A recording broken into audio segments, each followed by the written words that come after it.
There comes a moment in every soul's journey when the heart, bruised and tired, whispers the most powerful vow it will ever speak. No more wrong partners. Not another chapter wasted on someone who doesn't see your worth. Not another night spent questioning your value in the silence of a one-sided love. You weren't created to beg for affection or shrink to fit inside someone's shallow perception of you. You were made to rise, to glow, to walk boldly into love that reflects the light you carry. Somewhere inside you, a quiet strength is waking up, the kind that no longer tolerates being a second option, no longer allows the wrong people to drain your peace. You've outgrown the patterns that betrayed your joy.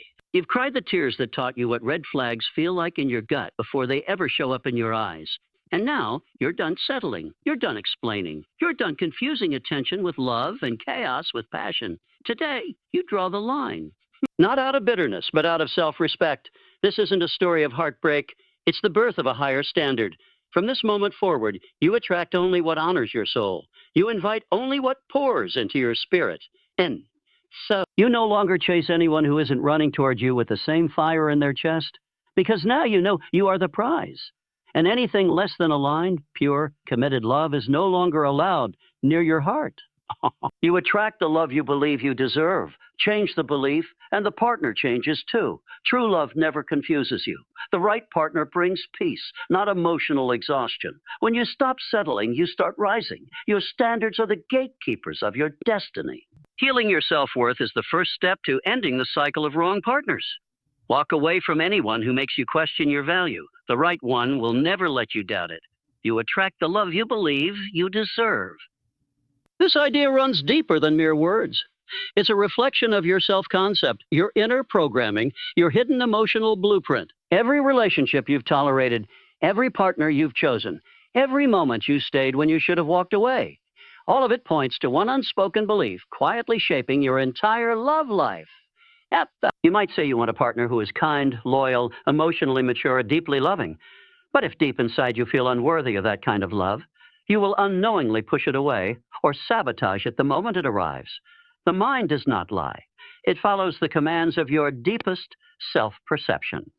And if you were conditioned to believe that love has to be earned through pain, sacrifice, or proving your worth, you'll keep attracting those who mirror that belief back to you in the most painful ways. It starts young, usually without your awareness. You absorb the energy of how love was modeled to you, whether through caregivers who were emotionally unavailable or inconsistent, or relationships around you that glorified struggle and endurance. So when someone shows up and treats you with indifference, when someone plays games, withholds affection, or only shows love conditionally, a part of you feels familiar with that rhythm. And because it's familiar, it feels safe, not joyful, not fulfilling, just safe enough to keep choosing it again and again, until one day you realize you're not being loved, you're being tolerated, you're not being seen, you're being used. And even though your heart cries out for something more, the fear of loneliness, the fear of not finding someone better, and the old programming that whispers of this is all your worth that traps you in cycles, that you secretly know you deserve to break the truth in. The partner isn't the problem, it's the mirror. The wrong people only keep showing up to reflect the wrong beliefs still living inside you. If you believe love must be earned, you'll find someone who makes you earn it. If you believe you're not enough, you'll find someone who confirms that in how they treat you. If you believe chaos is passion, you'll find yourself addicted to unpredictable highs and lows that leave you emotionally bankrupt. But if one day you look at yourself with enough honesty and say, I deserve better than this, something begins to shift. It's not about blaming others. It's about reclaiming your power. You don't have to beg for love. You don't have to perform for approval. You don't have to become smaller, quieter, or more agreeable just to keep someone from leaving when you raise the standard of how you love yourself. The kind of people who approach you begin to change. They sense it. It's not arrogance. It's energetic clarity. You're no longer a home for broken promises.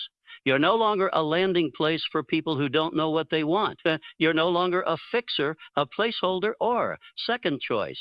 You're someone who's done the work, someone who's seen the patterns, someone who knows what it's like to cry over someone who never deserved access to your heart in the first place.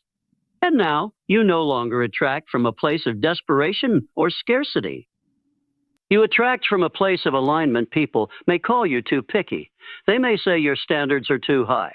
But what they don't understand is how many nights you spent healing from the wounds that low standards left behind. What they don't know is how long it took you to unlearn the lie that you must earn love by sacrificing your peace. And so you choose to keep your standards where they belong, not to keep people out, but to protect the version of you who finally knows her worth.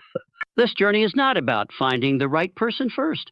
It's about becoming the person who no longer entertains what drains them. It's about falling in love with solitude so deeply that company becomes a privilege, not a need. It's about rewriting the narrative in your mind from a why doesn't anyone love me the right way to why did I ever think that was love at all? Because now you see the truth. Now you understand that every wrong partner wasn't a punishment. They were teachers.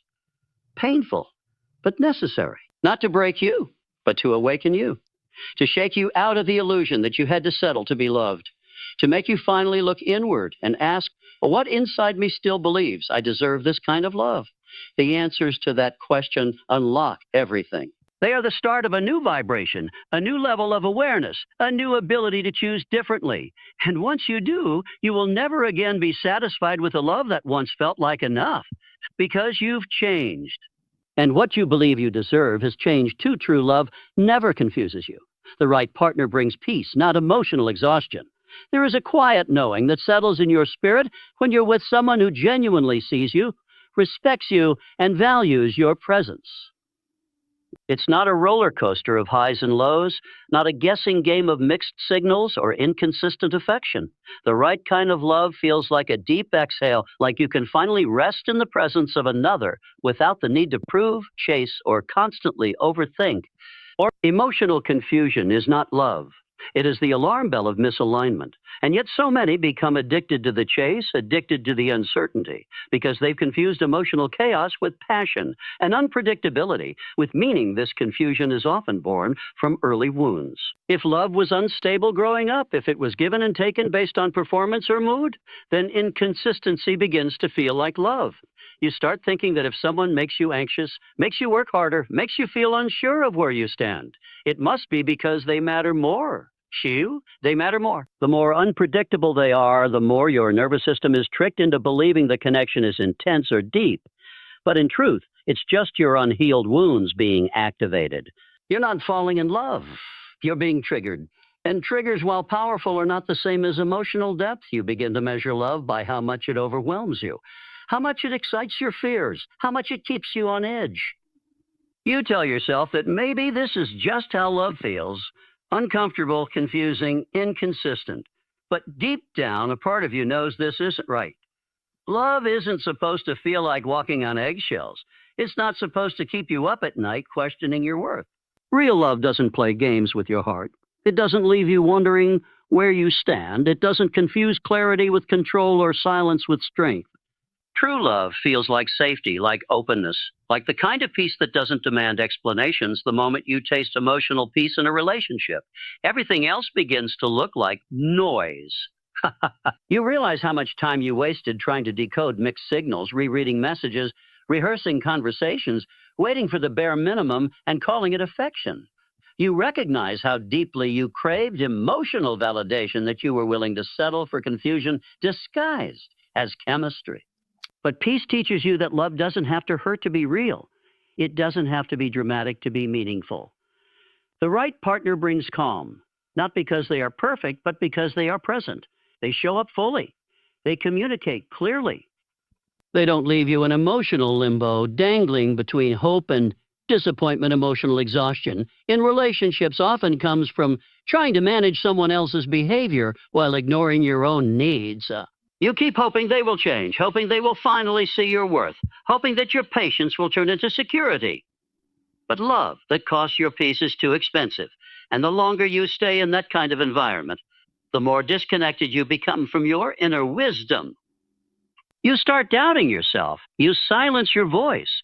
You shrink to maintain the illusion of harmony. But that is not harmony. That is emotional suppression. The right partner wants your voice, your clarity, your full expression. They want to know how you feel, not so they can use it against you, but so they can meet you in it. They care about the impact of their actions on your heart, They don't love you through control or withdrawal. They love you through transparency and consistency and consistency. You don't have to guess their intentions because they tell you.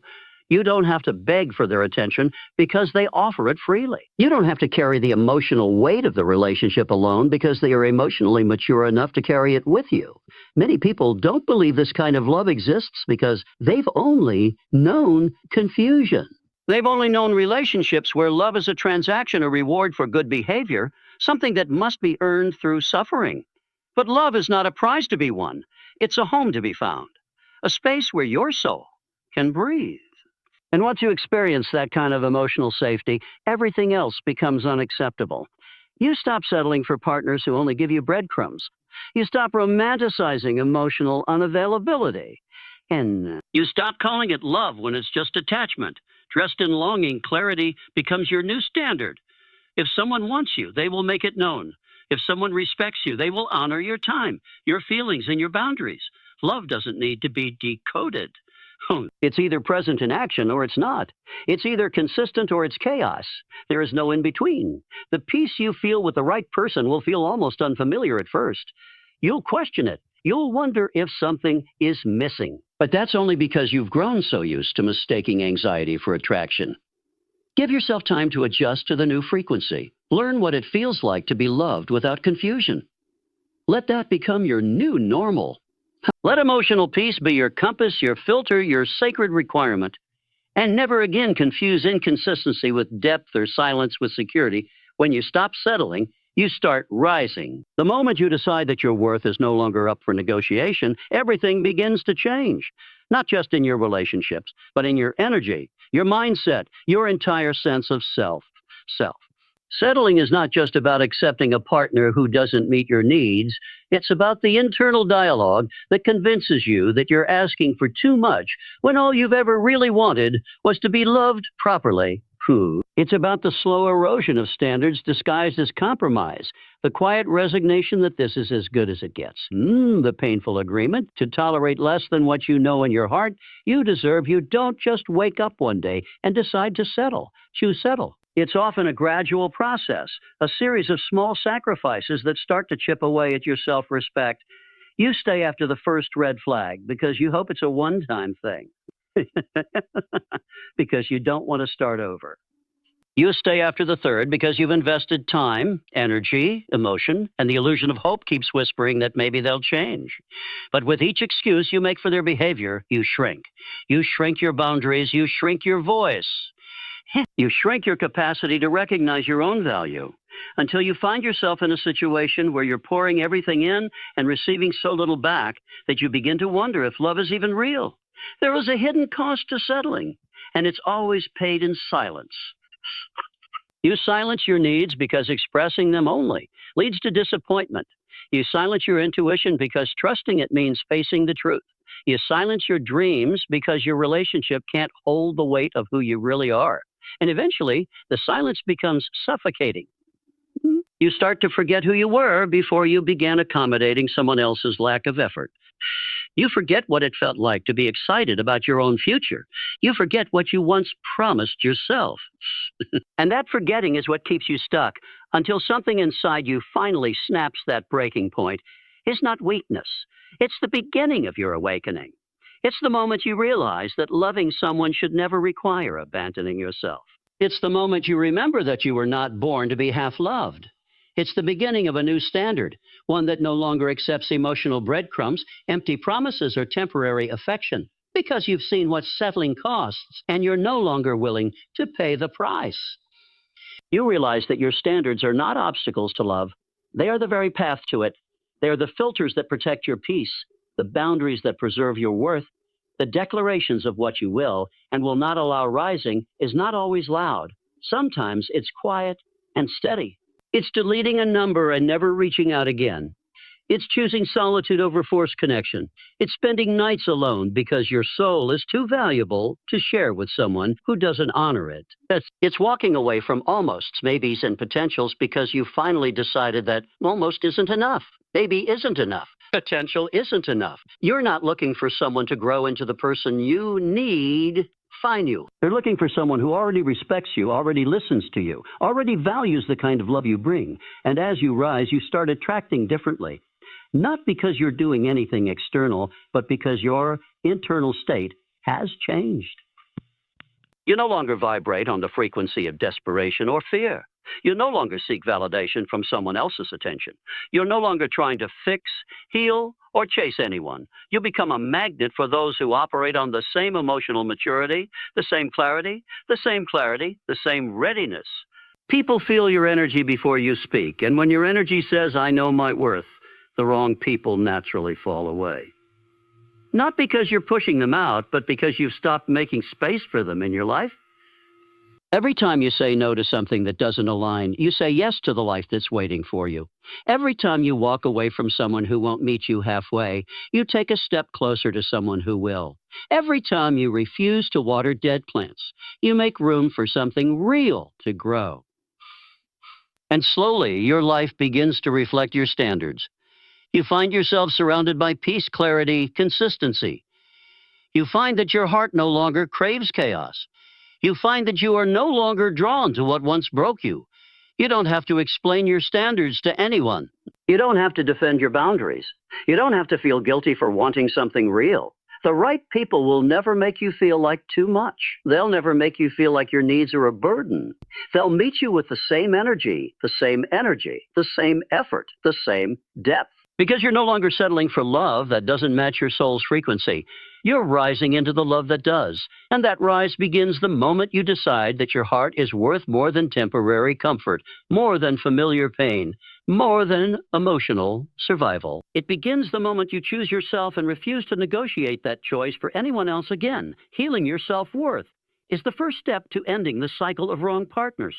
The relationships you attract, tolerate, and remain in are always a reflection of how you see yourself at the core level. If you carry hidden wounds of unworthiness, if you believe deep down that you're hard to love or only deserving of conditional affection, you will continuously draw in people who confirm those beliefs, often without even realizing it. Satan. These partners may come in different faces, different names, different timelines, but the emotional experience remains the same. You feel unseen, undervalued, unimportant, and uncertain. And with every failed relationship, the wound deepens, creating a cycle that feels impossible to break, but the pattern is not about them. It never really was. It's about what you've accepted as your truth. Somewhere along the way, whether through childhood experiences, emotional neglect, betrayal, abandonment, or repeated rejections, you started to internalize the message that your love comes with conditions, that you have to earn someone's presence. That being loved requires changing, fixing, or sacrificing parts of yourself to be worthy. And so you enter relationships hoping they will heal what hurt you, believing that if someone finally chooses you, you'll feel whole again. But the ache never goes away because no one else can complete a healing you haven't given to yourself. Healing. Self-worth isn't just about affirmations or surface-level confidence. It's a deep internal reckoning. It's about going into the places you've avoided, the memories that still sting, the voices that still echo. It's about understanding where the belief began that you had to tolerate less in order to be loved more. It's about challenging the patterns you've normalized, the emotional breadcrumbing, the hot and cold behavior, the silent treatments, the apologies without change. It's about recognizing that these aren't quirks or flaws. They're symptoms of what you've been taught to accept. And the moment you decide to stop blaming yourself for being mistreated is the same moment you begin reclaiming your worth. This healing journey is raw and uncomfortable because it demands honesty. It asks you to sit with the loneliness that kept you clinging to people who never showed up. It requires you to grieve not just the people who hurt you, but the version of yourself who kept loving them anyway. It takes courage to look in the mirror and say, I've been the one abandoning myself. Not because you were weak, but because you didn't know how deeply that abandonment had been normalized for you. And in that realization, you gain your power back. You start to build a foundation that is not based on needing someone to complete you, but on honoring yourself so fully that anything misaligned becomes instantly recognizable when your self-worth begins to rise. Your tolerance for emotional chaos begins to fall. You no longer find it thrilling when someone gives you attention only after pulling away. You no longer mistake inconsistent affection for emotional depth. You stop romanticizing the person who keeps you guessing. You no longer crave what once felt exciting, because excitement without stability now feels like danger, not desire. You learn to recognize peace as the new passion, kindness as the new chemistry, consistency as the new connection. And that shift rewires everything. The people who once captivated you now seem emotionally immature. The games that once hooked you now feel exhausting. The patterns you once blamed yourself for now look like unhealed wounds in someone else. And most importantly, the voice inside you, the one that used to scream, "You're not enough," starts to soften. It begins to speak with compassion. It starts to say things like, "I deserve to be loved," without confusion, or "I don't have to fight for someone to see my worth." And as that voice grows stronger, your boundaries become clearer, not as walls, but as sacred lines of self-respect that no longer bend for momentary affection. Healing your self-worth allows you to walk away faster, to choose better, to pause before giving someone access to your heart. It helps you see red flags as data, not dares. It helps you stay grounded in your truth, even when loneliness knocks, even when fear whispers that maybe love like this doesn't exist. But deep down, you know it does. You know that the more aligned you become within yourself, the more aligned your relationships will become. That the clearer you get about your value, the less willing you are to negotiate it. That the more you nourish your emotional world, the less desperate you feel to fill it with someone else's validation. This kind of healing doesn't guarantee that every future relationship will be perfect, but it ensures that you will never again abandon yourself in the name of love. You'll never again try to convince someone of your worth. You'll never again shrink to fit into a connection that can't hold your full self, because you're no longer chasing love. You're becoming it. You're no longer begging for it. You're embodying it. And that energy cannot be ignored. It cannot be manipulated. It cannot be dimmed by those who don't understand it. It radiates through your choices, through your presence, through the silence you keep when someone shows you they are not ready. It teaches you that your heart was never the problem. It was your self-worth that needed the healing.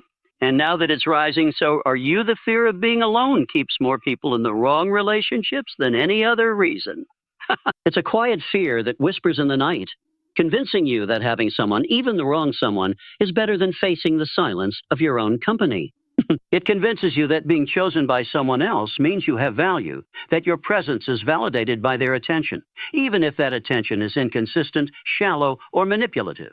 And so you stay not because it feels right, but because leaving feels terrifying. Not because you're happy, but because loneliness feels like failure. This fear roots itself in childhood wounds and societal pressures, in the idea that solitude is a punishment and partnership is a prize. You begin to internalize the message that without someone beside you, you are somehow less.